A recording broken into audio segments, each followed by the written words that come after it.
Hi, this is Sue Jackson from the Book by Book blog, and I'm here with a Friday Read catch-up version. I missed it last week because we were on vacation.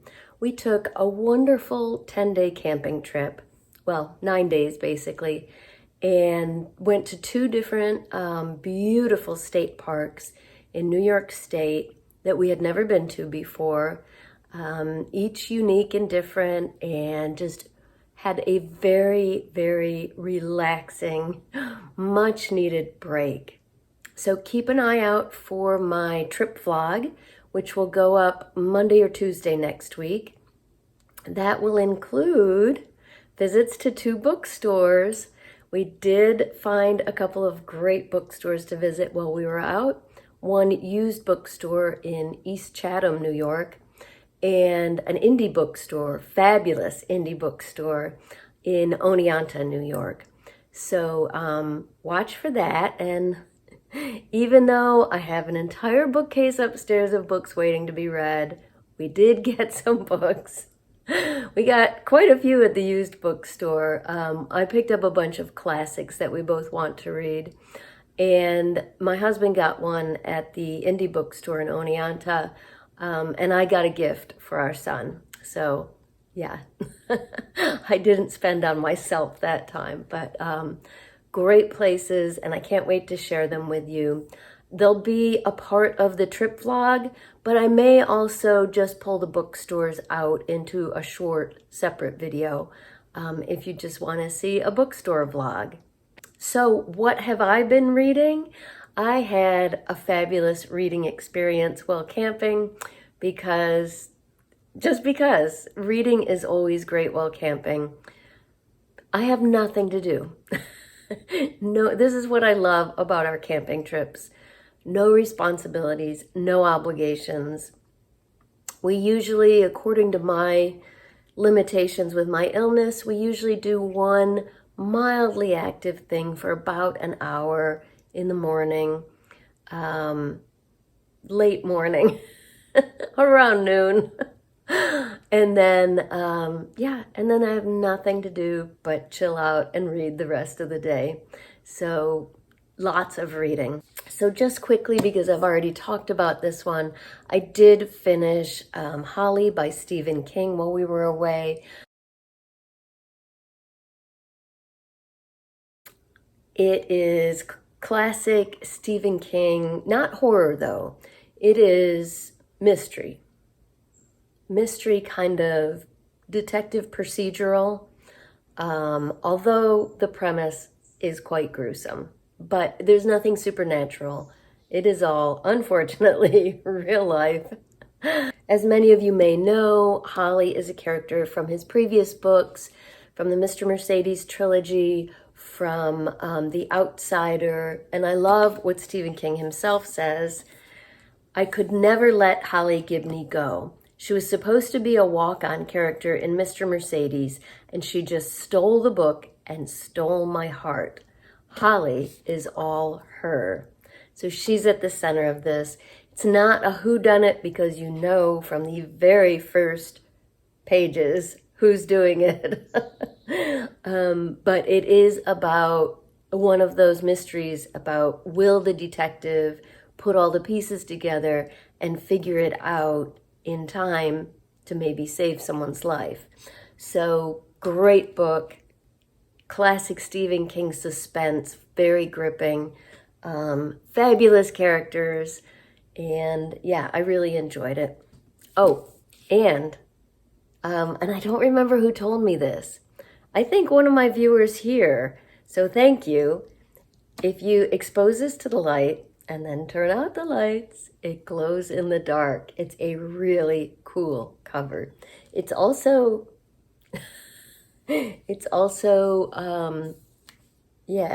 got raised embossing. So like you can feel the stairs and the fence. It's really cool. Next up, the perfect book to read while camping.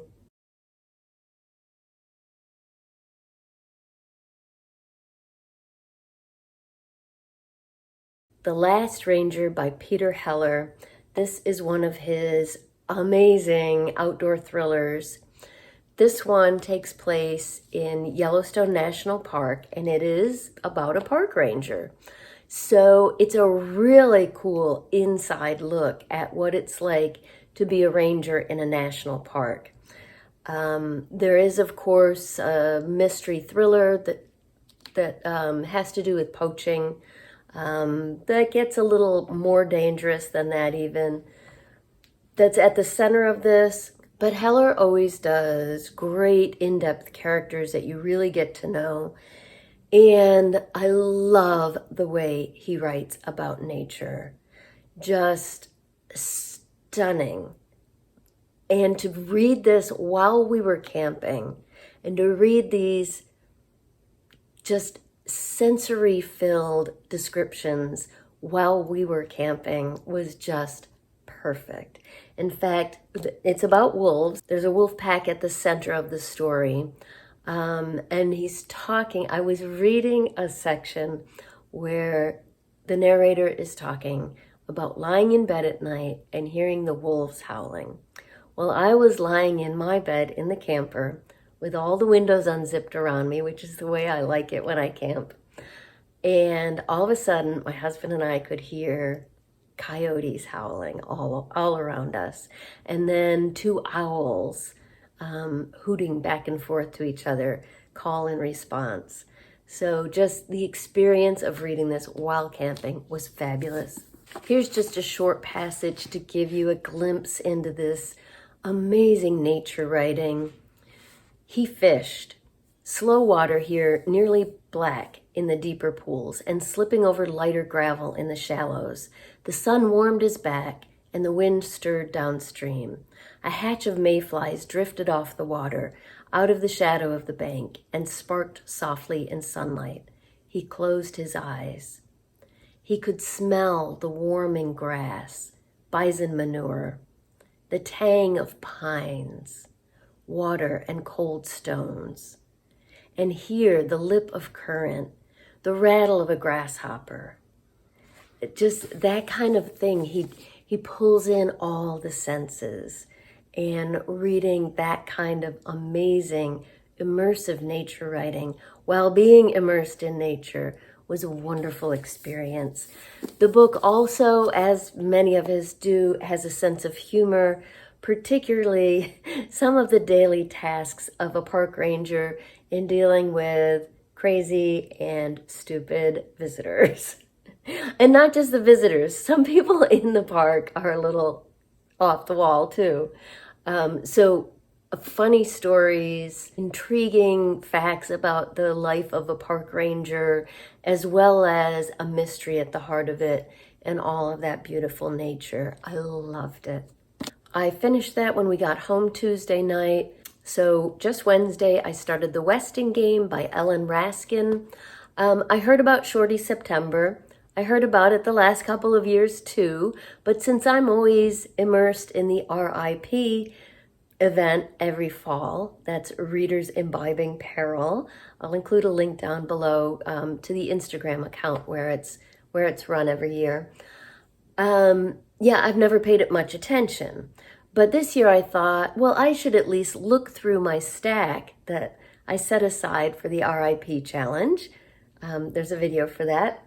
And sure enough, I found one that fit for Shorty September. It is only, oh, there's a bunch of cool stuff at the back.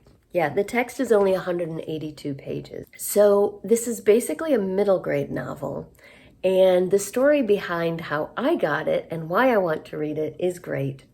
Because as I've explained here before, my older son is an avid reader. He's 30 now, always has a book going. The bigger, the better. He loves epic fantasy. And he's been like that since he was a little kid. Our younger son prides himself on the fact that he's 26 now, that he has not read a book since high school. And yes, he had some college classes that required reading books, and he got A's without reading. Now he said, caveat, he did read his textbooks because that was required, but yeah. So he is not a reader. He's always been frustrated by it. He doesn't like to sit still. He's actually an excellent reader. He scored very high in all the reading tests, but he just doesn't enjoy it. He likes to do active stuff instead. But when they were kids, we did read aloud to them until they were teenagers, seriously.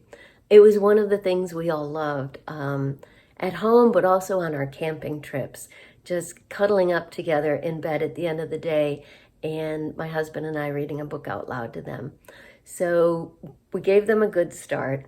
And there were some series that he really got into as a kid, like the Hardy Boys. He did enjoy that. And so this was assigned reading when he was in middle school. So you've got this kid who generally complains about reading, once in a while gets into a series, but for the most part does not seek out reading. And he read this for school and he loved it. And he said, "Mom, you have to read this." And I know, he's 26 now. This was more than 10 years ago. I'm embarrassed it took me this long, but I am finally reading The Westing Game. It's intriguing so far. I'm still at the very beginning. So all I know so far, there's this mysterious modern apartment building. This was published in the 70s, I think, 78.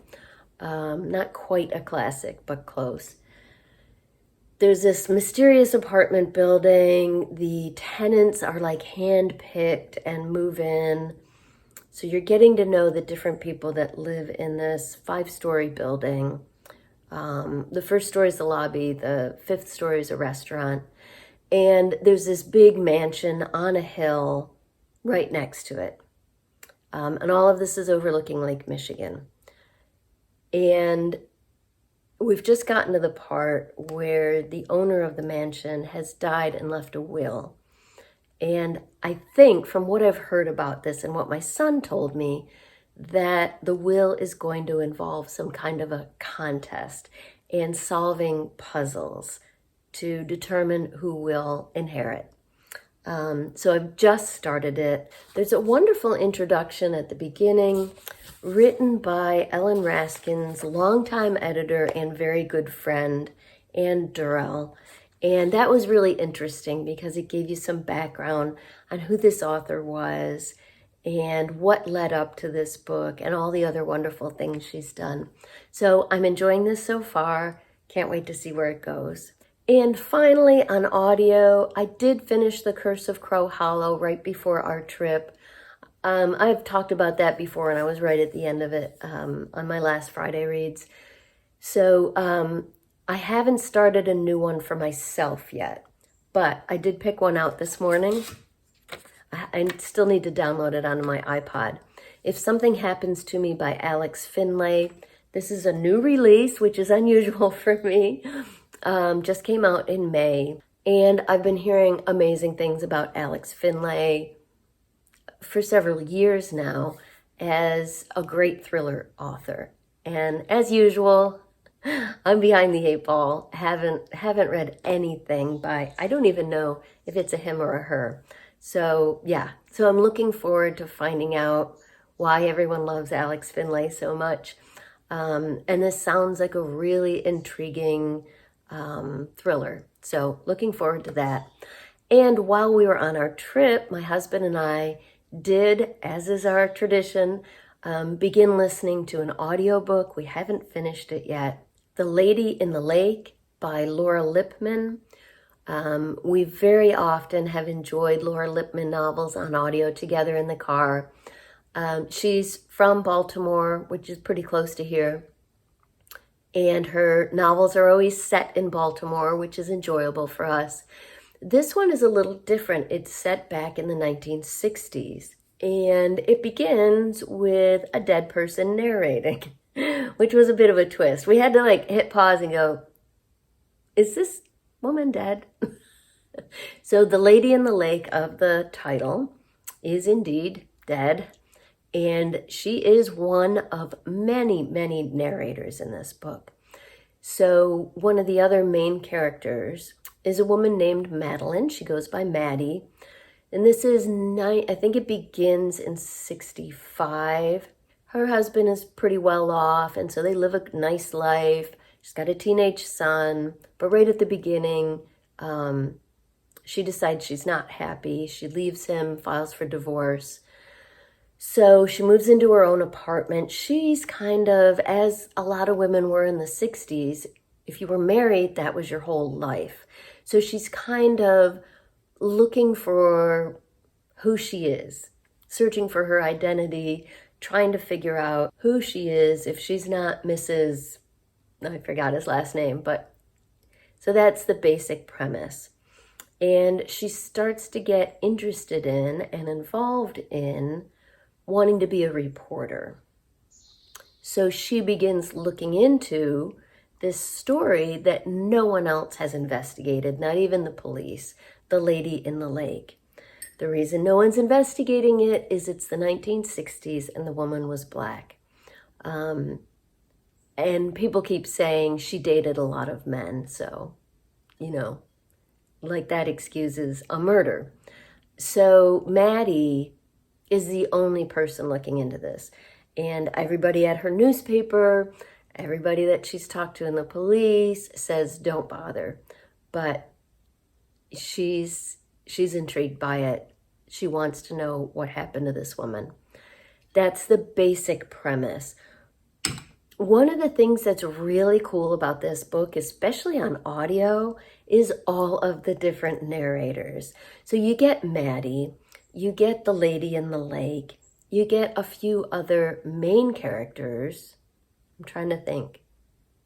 Well, the main characters are female, but you also get short chapters from all of these side characters.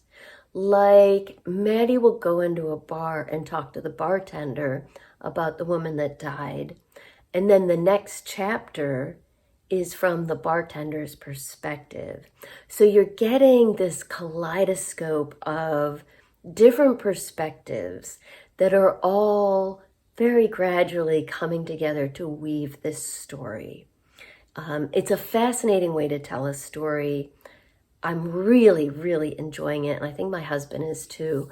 Unfortunately, we did not finish it on this trip, so we'll need another trip this fall. So that's what I'm reading this week. Please let me know. I'm behind. I need to catch up. Please let me know in the comments down below what you're reading this weekend.